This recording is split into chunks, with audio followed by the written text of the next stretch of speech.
hukuman terhadap bangsa-bangsa di sekeliling Israel. Dan pasal 48 berbicara tentang Moab. Kita sudah berbicara tentang Mesir, tentang Filistin, dan kita berbicara tentang Moab. Moab adalah satu di antara dua anak haram, yang dikatakan begitu. Anak haram dari Lut, karena anak-anak Lut di kitab Kejadian memperkosa dirinya. Kejahatan yang paling menonjol di kitab Kejadian adalah apa yang dituliskan dengan kehancuran Sodom di pasal 19, Kejadian 19 ayat 30 sampai 38. Dan anak yang lahir dari kerusakan moral anak-anak Lut yang hidup di Sodom, anak yang tua melahirkan dari perkosaan kepada bapaknya, dan anak laki-laki itu dinamai Moab. Ayat 37, dialah bapa orang Moab yang sekarang. Jadi kata Moab itu berasal dari Kejadian 19 ayat 37. Anak haram, sebab anak yang lahir karena anak-anak Lut memperkosa bapaknya. Dan anak yang sulung mempunyai anak haram yang dinamai Moab. Nah, dia adalah bapa orang Moab yang sekarang. Nah, di pasal yang ke-48 kitab Yeremia berbicara tentang Moab. Sebuah kota itu sudah dibinasakan. Ayat 1. Ibu kota Moab adalah Kiryatayim, menjadi malu dan direbut. Kota benteng itu menjadi malu dan terkejut.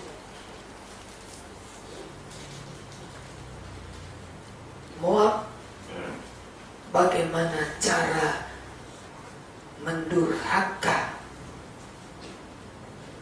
bukan cuma kepada orang tua, tetapi melawan Allah. Merupakan bagian yang siap dihancurkan Allah. Larilah, ayat 6, selamatkan nyawamu. Jadilah seperti keledai liar di padang gurun.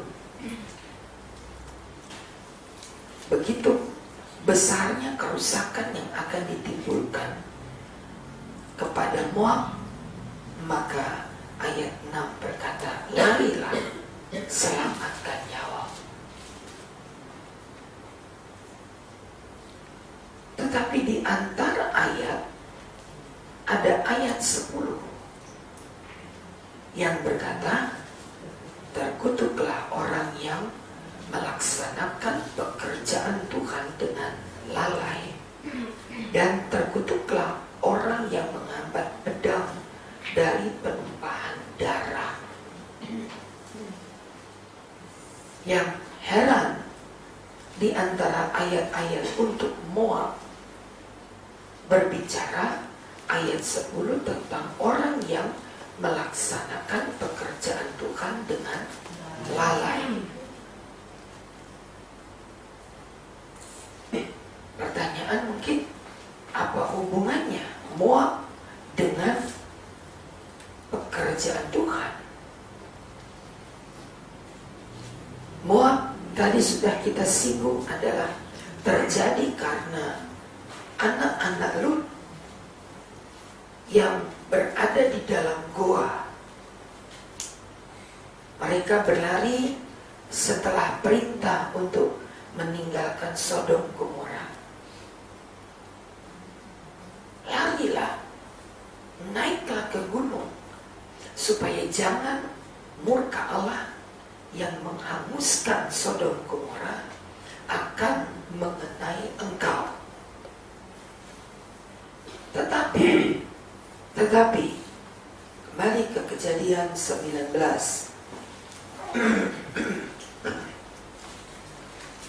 Pada waktu Lut diperintahkan untuk lari, ayat 17, selamatkan nyawamu, jangan menoleh ke belakang, jangan berhenti, larilah ke pegunungan supaya engkau jangan mati. Maka Lut menjawab,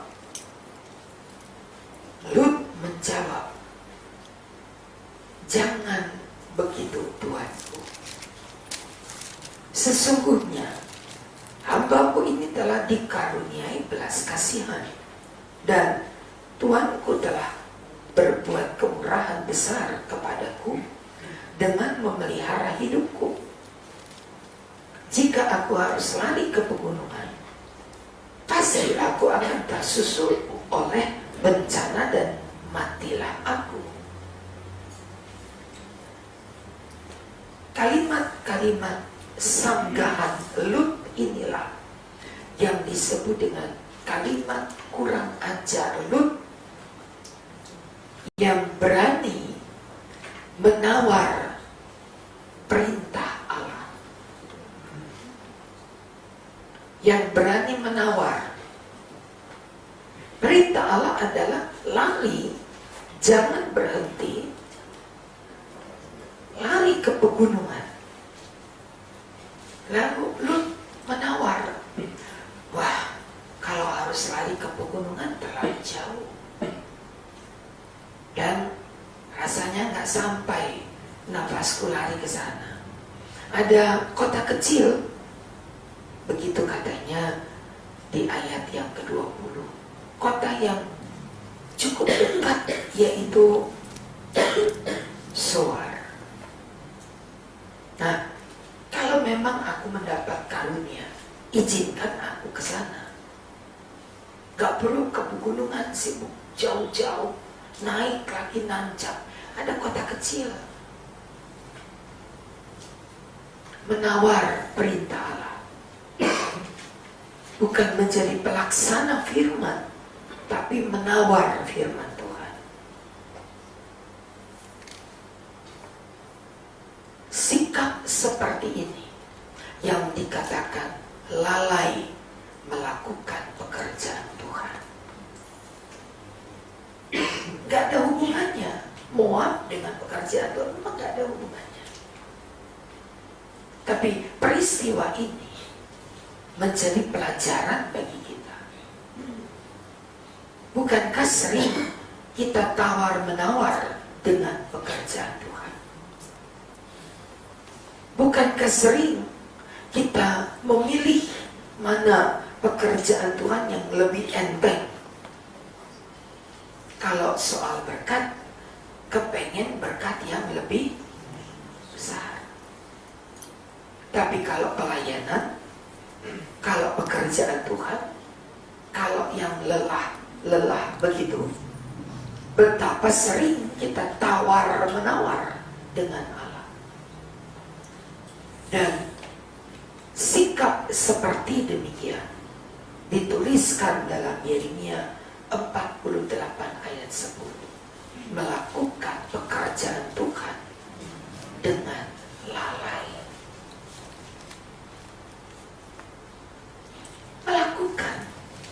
Dilakukan kok pekerjaan Tuhan itu, tapi yang ringan-ringan saja, yang enteng-enteng saja.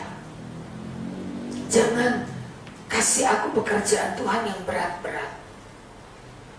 Lu lari ke pegunungan, jangan berhenti, jangan menoleh. Ditawar sama Lut, kalau memang mendapat belas kasihan, ya udah dikasih aja lah karunia ada kota kecil di situ tuh. Ada kota Zoar. Nggak usah terlalu jauh ke gunung. Capek-capekin, yang dekat aja. Kalau memang mau diselamatkan, ya udah diselamatkan aja. Pokoknya keluar dari Sodom Gomora. Mengapa kita tawar-menawar untuk pekerjaan Tuhan? Mengapa kita mencari apa yang terasa lebih ringan untuk pekerjaan Tuhan? Ketika pekerjaan itu terlalu berat dalam pandangan kita, ketika pekerjaan Tuhan itu dalam tanda petik tidak menguntungkan, maka seringkali kita menganggap itu pegunungan. Cari yang ringan-ringan saja. Mengapa kita berandai-andai dengan Allah? Berkat kita cari yang besar. Kalau boleh yang lebih besar, kalau ada yang lebih besar lagi. Tapi kalau pelayanan, kita cari yang sekedarnya.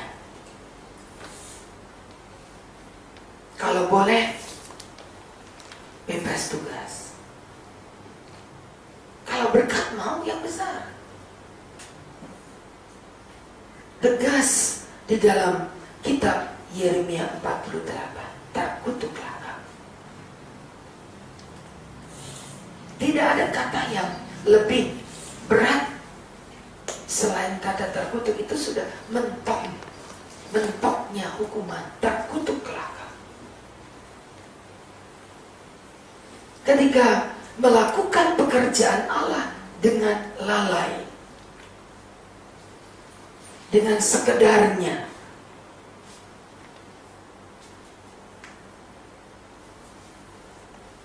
kita nggak bisa bayangkan kalau Yesus mengangkat salib ke atas Golgota dengan sekedarnya. Ketika begitu berat dirasakan, dilempar salib itu.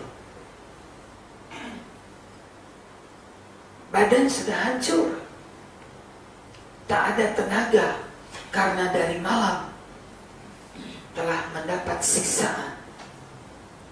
Darah sudah keluar dari seluruh tubuhnya. Lalu dengan mudah Yesus berkata, masih ditambah dengan salib ini. Lalu salib dilemparkan. Karena sudah terlalu berat, kata Yesus. Seandainya demikian, hari ini kita tidak di sini. Seandainya demikian, seandainya Yesus mengangkat salib ke Golgota dengan sekedarnya, maka hari ini kita nggak diselamatkan.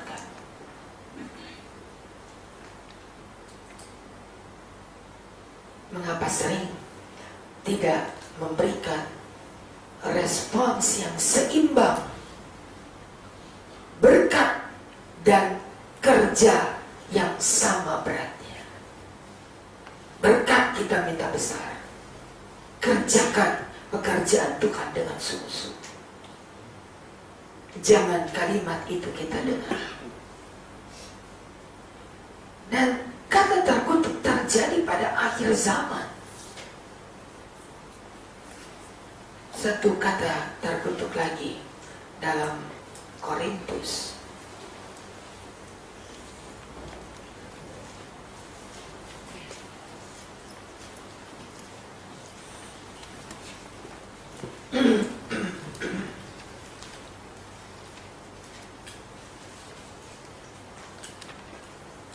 Satu Korintus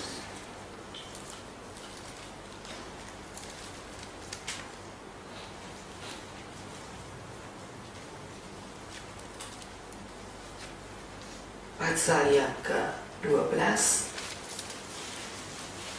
ayat yang ketiga.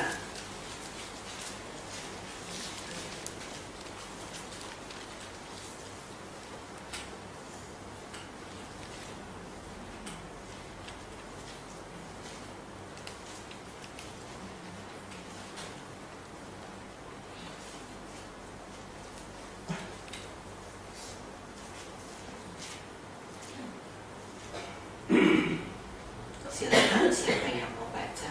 1 Korintus 12 ayat 3. Karena itu aku mau meyakinkan kamu bahwa tidak ada seorang pun yang berkata-kata oleh Roh Allah dapat berkata terkutuklah Yesus, dan tidak ada seorang pun yang dapat mengaku Yesus adalah Tuhan selain Roh Kudus. Selain Roh Kudus, terkutuklah Yesus. Kalimat itu diucapkan di akhir zaman. Begitu banyak orang yang pada akhir zaman akan berpaling daripada Yesus. Berpaling karena cuma Roh Allah yang akan membawa seseorang berkata, Yesus adalah Tuhan. Dan tanpa Roh Allah, orang tidak dapat berkata bahwa Yesus adalah Tuhan. Di akhir zaman orang mulai meragukan bahwa Yesus adalah Tuhan. Negara-negara ateis tidak lagi berkata bahwa Yesus adalah Tuhan. Tanpa Roh, kita tidak dapat mengakui bahwa Yesus itu Tuhan.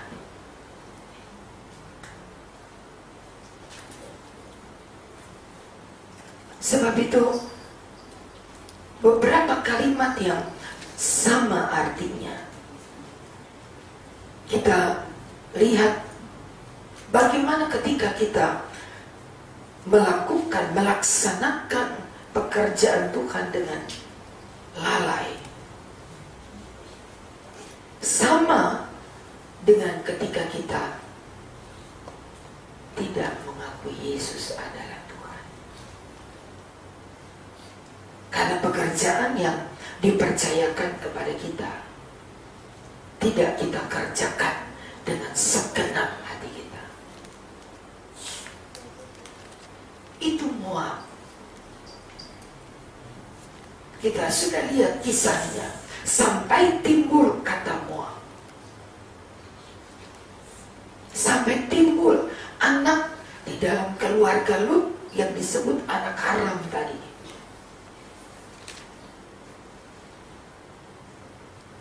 Selalu tawar-menawar dengan Allah, tawar-menawar dengan pekerjaan Tuhan. Kalau perusahaan di mana kita bekerja memberikan pekerjaan berat sekalipun, kita nggak berani menawar. Kita akan berkata, baik Pak, siap Pak. Tapi kepada Tuhan seringkali kita berani berkata, nggak sanggup Tuhan melakukan firman. Terlalu berat firman itu. Tidak sanggup saya melakukannya. Maaf Tuhan, saya bukan pendeta.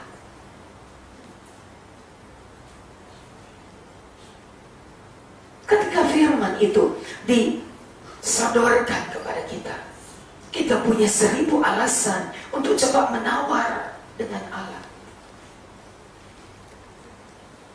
Mengapa tidak kita katakan lidah seorang murid yang cuma punya satu kata, ya Tuhan.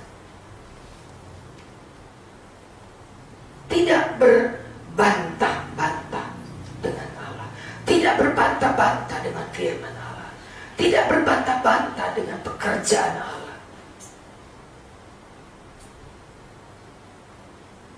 Tidak mulai berdalih untuk mengelak dengan alasan apapun.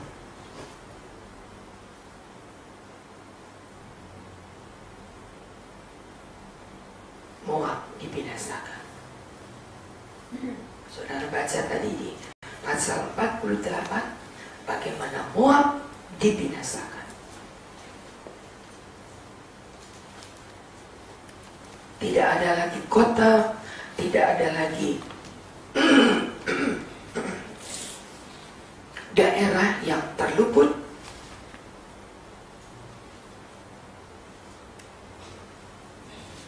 Tidak ada satu bagian kecil yang masih diselamatkan. Pasal 48 ayat 38. Siapa yang mau baca lagi? Pasal 48 ayat 38. Ya, saudara semua, dan di tanah-tanah lapangnya hanya ada perkampungan belakang. Sungguh aku telah memecahkan Moab seperti memikar, sehingga tidak ada orang yang menyukainya. Demikianlah firman Tuhan. Tidak ada orang yang menyukainya. Tidak ada daerah yang terluput di tanah-tanah lapang atau di segala sotoh Moab, di puncak Kah atau di tanah lapang Moab, cuma ada perkabungan. Akibat Moab, akibat orang yang berbantah dengan firman, akibat orang yang tawar-menawar dengan firman Allah, maka yang ada hanyalah perkabungan. Kiranya Tuhan tolong kita memperhatikan setiap kalimat firman Allah, memperhatikan apa yang Tuhan mau, memperhatikan apa yang Allah inginkan dari kita. Terlebih ketika ditawarkan firman Allah untuk kita lakukan, firman Allah untuk kita kerjakan, firman Allah untuk kita laksanakan.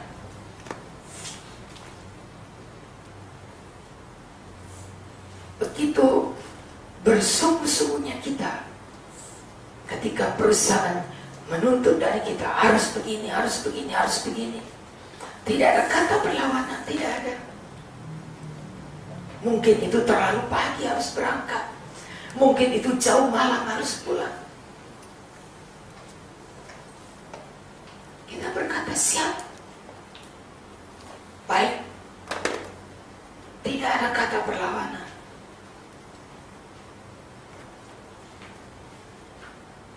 Tapi ketika firman Tuhan menuntut dari kita, begitu berat rasanya untuk naik ke pegunungan. Kata malaikat kepada keluarga Lut, larilah kamu ke pegunungan, jangan berhenti, jangan menoleh. Aduh, kata Lut, ke pegunungan sana, yang benar aja ya, jauh banget itu. Kesini aja deh. Mulai membelokkan firman Allah, mulai menawar firman Tuhan. Tidak ada kata lain yang lebih tepat kecuali kata terkutuklah. Biarlah kalimat itu bagi orang lain yang melakukan pekerjaan Tuhan dengan sekedarnya, tapi dengan sangat sadar kita akan berkata, ya Tuhan, untuk segala firman Allah, ya Tuhan, untuk setiap kata yang dituntut daripada